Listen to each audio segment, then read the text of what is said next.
మహబూబాద్ జిల్లా ప్రతినిధి studio 4 news Mahabubabad పట్టణం అంతా తహసీల్దార్ కార్యాలయం ఎదుట సిపిఎం ధర్నా 58 జీవో పట్టాలు ఇవ్వాలి, నిరుపేద అర్హులైన వారికి ఇళ్ల స్థలాలు ఇవ్వాలి, పేద ఇళ్ల స్థలాలు కేటాయించారు.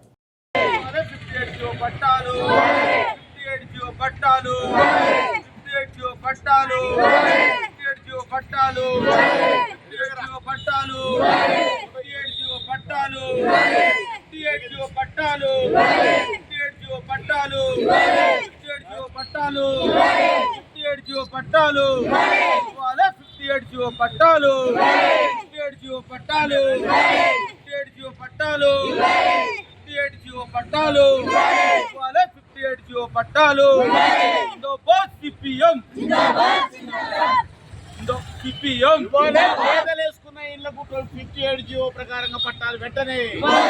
పేదలేసుకున్న ఇళ్లకు 58 జీవో ప్రకారంగా పట్టాలు వెంటనే.